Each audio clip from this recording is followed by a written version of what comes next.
Hello everyone, I'm Paul and today we're solving problem 3623. Count number of trapezoids 1. This is medium and might be tricky, so next we are solving this visually and then we'll go with the code. We are given a 2D integer array points representing points in a plane. And we need to return the number of unique horizontal trapezoids that we can form with any 4 different points from points. Here we have the definition for horizontal trapezoid. It's a shape with 4 sides and at least one pair of horizontal sides, meaning parallel to the x-axis. So let's say that we are given these points. Here we have 5 points, these 5. And we need to build horizontal trapezoids, meaning shapes with 4 sides and at least one pair of horizontal sides, meaning parallel to the x-axis. So if we take these and these points and these and these points, we can build this shape. And here we have 2 sides that are parallel to the x-axis. We have 4 sides, so this is a valid horizontal trapezoid. Now if we take these 4 points instead, we can build this shape. This is also valid, and if we take these 4 points, we can build this shape, which is also valid. Given that we can only build these 3 shapes with these points, we return 3. And given that the answer may be very large, we need to return it modulo 10 to the power of 9 plus 7.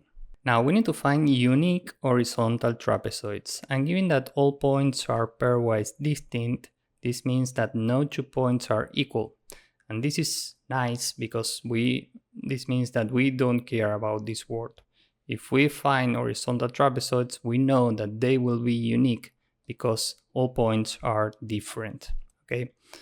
Now my first intuition here is to think about this in terms of horizontal lines. And more specifically, the question is how many points do we have in each horizontal line? Here, for example, we have 2. And the next question is how many pairs of top left and top right corners can we build with these 2 points? Well, with 2 points, we can only build 1 pair. Now down here we have 3 points, so how many pairs can we build of bottom left and bottom right corners? Well, we can take these 2, or these 2, or these 2. We have 3 pairs in total. Now let's see what are we doing here. We have 3 elements in total, and we are looking for combinations of 2 in these 3 elements. And in case you know what this is called combinatorics. So let's see how this works. Let's say that we're trying to get the number of combinations of 2 elements in 3 elements. How can we do this? Well, we know that here we have 1 combination, this is another one, and this is another one. So we know that the result for this case would be 3. Now, how do we reach this number? Well, there's a well-known formula for this which goes as follows. NCR is n factorial divided r factorial times n minus r factorial. N is the total amount of elements, in this case 3. And r is the amount of elements that we want to combine, in this case 2. So for this case we are looking for 3c2. So if we use this formula, we will get 3 factorial divided 2 factorial times 3 minus 2 factorial.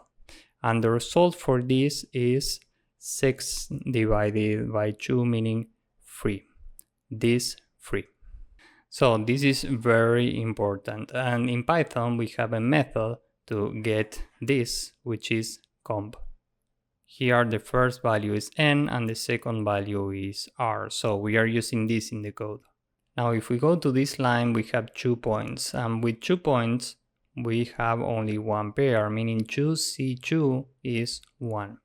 Down here we have 3 points. So if we do 3c2, we know that the result here is 3. How can we get the number of trapezoids? Well, we can just multiply these 2 values, and 3 times 1 is 3. And this is the result in this case. And I will recommend you to try to visualize this.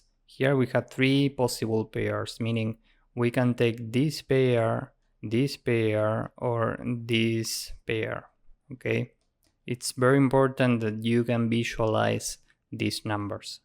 Up here we only have one possible pair, okay, this one. We are using the same pair here, here, and here. So for this input we can just return 3. Now let's see another example. Now what if we are given 3 different lines? Let's say that we have these points. Well, we know that in these 2 lines we have 3 trapezoids in total. Why? Well, because we know that the combinations of 2 in 3, meaning 3C2, is 3. So here we have 3 pairs, and down here we have 1 pair because 2C2 is 1. And if we do 3 times 1, this is 3. So we know that in these 2 lines we have 3 horizontal trapezoids. Now what if we add another line or more than one line? Well, we can use these 2 points with this line, for example, and we know that up here we have 3 pairs. So we will get this shape, and this shape. So the result with this line would be 3. And if we use these 2 points with these 2 lines, we get one more shape, this one. And 3 plus 1 is 4. So just by adding this line with these 2 points, we are adding 4 to the final result. In this case, we will return 4 plus 3, meaning 7. Now the question is, how do we reach this number? And the answer is, we can keep track of accumulated pairs at every point. Let's say that we are iterating line by line and we start from this one. How many pairs do we have here in these 3 points? Well, we know that 3C2 is 3. So we would store this in a variable which we will call current, this is 3.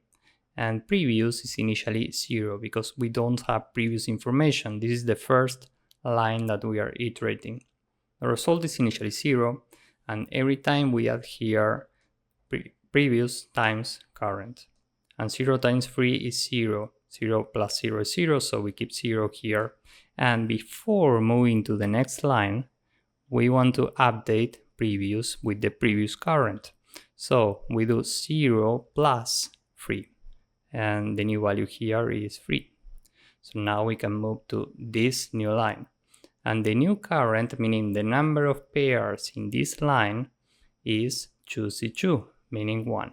So this is now 1, and we add to the result previous times current, and 3 times 1 is 3. So we add 3 here, this is 3. And now before moving to this line, we need to update previous with previous plus the previous current, and 3 plus 1 is 4. So now we are here, and just to be clear, this 3 represents the valid shapes with these 2 lines. And this might be the hardest part to understand. This 4 represents the total number of accumulated pairs up to this point. So we have 3 pairs up here plus 1 pair down here. That's 4 in total. So now we are here and we do the same. We need to add to the result previous times current. 4 times 1 is 4, and 4 plus 3 is 7. So the final result is 7. And once again, it's very important to visualize this. So when we are here, we have 2 points, and we can use these 2 points with all of these 4 previous pairs. We have 1 previous pair here, another one here, another one here, and another one here. So we add 4 shapes to the result. That's how we get 7. And there's one more thing that I would like to mention. How can we store the number of points in every horizontal line? Well, for this we can use a map. So we are iterating this from left to right. First we are here, and we are using the second value in every array as the key for our map. So first we add 4, and every time we add 1 to the corresponding value. So this is now 1.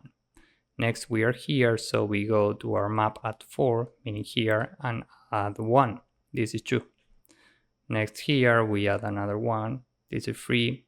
Next we are here, we have a new key, which is 2. And the value is 1 currently. Next here we have another 2, so this is 2. Here we have another key, which is 1. And the value right now is 1. Finally here we have another 1, so we go here and add 1. And as you can see, this map is represented in this drawing. So now we can iterate these values in the map, which corresponds to iterating every line in this drawing. We follow this process and that's how we get the result. So with all of this in mind, now let's go with the code. We have a mod value which is 10 to the power of 9 plus 7. And we are storing the count for points in horizontal lines in this variable HL. This is a default dictionary with a default value of 0 for every key. Now we can iterate points, so for x, y in points, every time HL at y plus equal 1. This is exactly the same we did a few seconds ago. The result is initially 0 and previous is initially 0. Remember that this is the accumulated number of pairs for previous lines, so this is initially 0. Now for every value in HL.values, current will be nc2, meaning the current value c2. In Python we can use this function. The first number here is n, which corresponds to b, and the second value corresponds to r, which is 2 for this problem. We are looking for pairs. The result every time is result plus current times previous modulo the required value, and previous is previous plus current modulo mod. Finally we return result. So this is the entire code. I think this is right. Now let's submit this. As you can see, this works and it's very efficient. Here time and space complexity is big O of n. This is it for this problem, so if you found this useful, please drop a like, subscribe, and see you in the next one. Bye bye.